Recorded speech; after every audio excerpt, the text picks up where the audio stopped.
अब हम Pakistan peoples party के अध्यक्ष और पाकिस्तान के पूर्व विदेश मंत्री बिलावल भुट्टो के एक बयान के बारे में आपको बताएंगे, क्योंकि इस पर एक बहस शुरू हो गई है कि पाकिस्तान की सरकार का असली प्रवक्ता कौन है और पाकिस्तान में किसकी चलती है, आतंकवादियों की, सरकार की, या बिलावल भुट्टो जैसे नेताओं की, या फिर सेना की।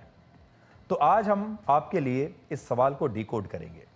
पाकिस्तान पीपल्स पार्टी के अध्यक्ष और पूर्व विदेश मंत्री बिलावल भुट्टो जरदारी ने शुक्रवार को एक विदेशी चैनल को इंटरव्यू दिया और कहा कि पाकिस्तान को हाफिज सईद और मसूद अजहर जैसे आतंकवादियों को भारत को सौंपने पर कोई आपत्ति नहीं है, बशर्ते अगर भारत अदालत में गवाह, दस्तावेज और सबूतों के आधार पर यह साबित कर देता है और सहयोग करता है तो पाकिस्तान आतंकवादियों के प्रत्यर्पण पर विचार कर सकता है, ऐसा बिलावल भुट्टो ने कहा। बिलावल भुट्टो के बयान के बाद लश्कर-ए-तैयबा के संस्थापक हाफिज सईद के बेटे तलहा सईद ने कहा कि बिलावल भुट्टो के बयान की वजह से पाकिस्तान की पूरी दुनिया में बदनामी हो रही है। तलहा सईद खुद भी एक घोषित आतंकवादी है। भारत ने अप्रैल 2022 में तलहा सईद को एक डेजिग्नेटेड टेररिस्ट घोषित किया था। बिलावल ने जो बातें की, भारतीय सहाफ़ी के सवालात के जो जवाबात दिए, हकीकत में वो जवाब बनते नहीं थे, जिससे हम सब की, पूरी पाकिस्तानी कौम की दिल आज़ारी हुई है। इस पर हम उसके इस बयानात की भरपूर मजम्मत करते हैं। मेरे वालिद मोहतरम हाफिज़ मोहम्मद सईद हफ़िज़हुल्लाह का किरदार पाकिस्तान की खिदमत, हिफाजत और दिफा के हवाले से हमेशा रहा है। उनका कोई अमल भी रियासत पाकिस्तान के बरअक्स नहीं रहा। तलहा सईद का कहना है कि उसके पिता हाफिज सईद पाकिस्तान की कौम के लिए काम करते हैं, जबकि असलियत यह है कि हाफिज सईद 2008 के मुंबई हमलों का मास्टरमाइंड है। 10 दिसंबर 2008 को यूएन सिक्योरिटी काउंसिल ने हाफिज सईद को एक डेजिग्नेटेड ग्लोबल टेररिस्ट घोषित किया था।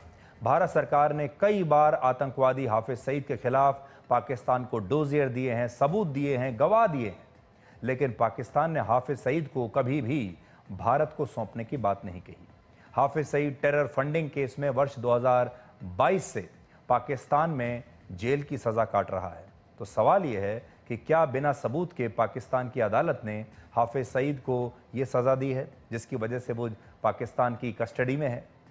मुंबई हमलों के मामले में अमेरिका से प्रत्यर्पण करके यहां भारत लाए गए तहव्वुर राणा ने एनआईए की पूछताछ में यह बताया है कि लश्कर-ए-तैयबा और उसके संस्थापक हाफिज सईद का मुंबई हमलों में सीधा हाथ था और ये आतंकवादी संगठन पाकिस्तान से ऑपरेट करते हैं। तलहा सईद की प्रतिक्रिया इस बात का प्रमाण है कि पाकिस्तान में आज भी आतंकवाद का तंत्र जीवित है और कट्टरपंथ की पकड़ वहां बहुत मजबूत है।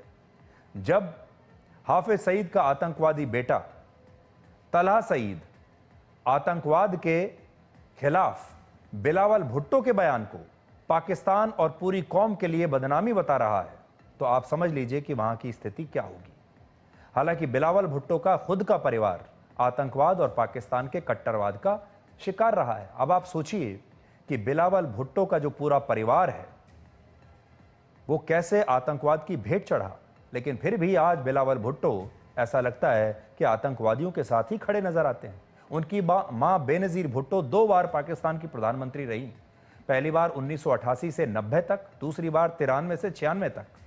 वर्ष 2007 में 27 दिसंबर को रावलपिंडी में उनकी पार्टी की रैली के दौरान एक आतंकवादी हमले में बेनजीर भुट्टो की हत्या कर दी गई थी। बिलावल भुट्टो के नाना जुल्फिकार अली भुट्टो वर्ष 1971 से 73 तक पाकिस्तान के राष्ट्रपति रहे, फिर 73 से 77 तक पाकिस्तान के प्रधानमंत्री रहे और 5 जुलाई 1977 को पाकिस्तान के सेना प्रमुख जनरल जियाउल हक ने ऑपरेशन फेयर प्ले के तहत जुल्फिकार अली भुट्टो का तख्ता पलट किया, उन्हें गिरफ्तार करके रावलपिंडी जेल में बंद कर दिया और 4 अप्रैल 1979 को उन्हें हत्या के एक मामले के लिए फांसी दे दी गई। यह है बिलावल भुट्टो के परिवार का इतिहास।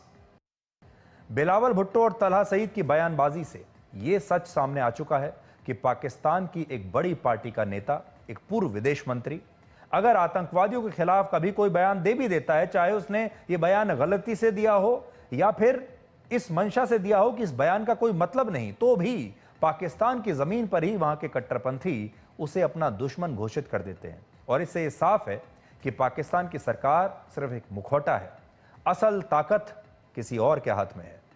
पाकिस्तान में सत्ता का संतुलन 3 ध्रुवों में बटा हुआ है। पहला है वहां का राजनीतिक नेतृत्व, जो दुनिया को दिखाने के लिए लोकतंत्र और शांति की बात करता है। दुनिया को दिखाने के लिए चुनाव कराए जाते हैं। फिर सेना जिसे चाहती है उसे चुनाव जितवा देती है, जिसे चाहती है उसे हरा देती है। तो ये दुनिया को दिखाने का एक चेहरा है कि पाकिस्तान में एक चुनी हुई सरकार है, वहां पर एक प्रधानमंत्री भी है, राष्ट्रपति भी है, मंत्रालय भी हैं, सब काम हो रहा है। तो एक तो ये उनका मुखौटा है जो कि झूठ है। दूसरा, पाकिस्तानी सेना और आईएसआई जो आतंकवाद और आतंकवादियों को अपना स्ट्रेटेजिक एसेट मानती हैं, यानी रणनीतिक संपत्ति की तरह उनका पालन पोषण करते हैं और उन्हें इस्तेमाल करते हैं। और तीसरा है कट्टरपंथी संगठन, आतंकवादी संगठन जो सरकार को भी चुनौती देने से पीछे नहीं हटते। अब बड़ा सवाल यह है कि अब बिलावल भुट्टो ने यह बयान क्यों दिया और अब ऐसा क्या बदल गया और उनके बयान को कितनी गंभीरता से लिया जाए। 22 अप्रैल को पहलगाम में हुए आतंकवादी हमले के बाद भारत ने इंडस वाटर ट्रीटी को स्थगित कर दिया था। तब बिलावल भुट्टो ने ही यह बयान दिया था कि सिंधु हमारी है और हमारी रहेगी, या तो हमारा पानी बहेगा या उनका खून। और बिलावल ने यह भी कहा कि अगर भारत ने सिंधु नदी का पानी रोक दिया तो युद्ध होगा।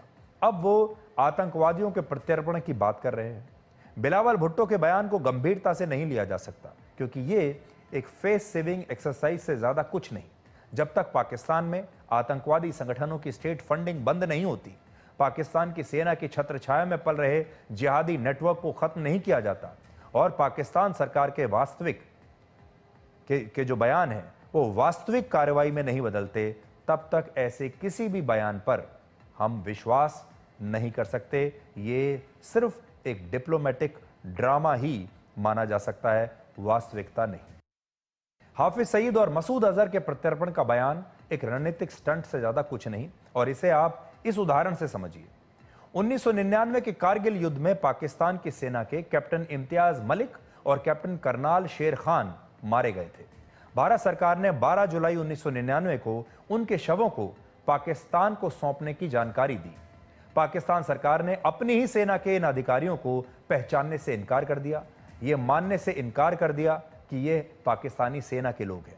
पाकिस्तान को अपने इन अधिकारियों की पहचान के बारे में पूरी जानकारी तो थी, लेकिन वो इस सच को स्वीकार नहीं करना चाहता था, क्योंकि कारगिल युद्ध में उनकी सेना की भूमिका तब दुनिया को पता चल जाती। तो पाकिस्तान क्या कहता था कि कारगिल में जो कुछ हो रहा है वहां पर उनकी सेना नहीं है, बल्कि सिर्फ भारत का विरोध करने वाले आतंकवादी ही उस युद्ध में लड़ रहे हैं, हमारी सेना वहां पर मौजूद नहीं। अब पाकिस्तान के ही फील्ड मार्शल असीम मुनीर 26 साल बाद उन्हीं कैप्टन करनाल शेर खान को शहीद बता रहे हैं और निशाने हैदर का मेडल उन्हें दिया जा रहा है। तो अब आप सोच लीजिए, यह है पाकिस्तान। कारगिल युद्ध के दौरान कह दिया कि ये हमारे सिपाही नहीं, ये हमारे फौजी नहीं, हम इनके शव भी नहीं लेंगे, और अब 2025 में उन्हें अचानक से अपने इन लोगों की याद आ जाती है। अब उन्हें मेडल दिए जा रहे हैं और उन्हें शहीद कहा जा रहा है।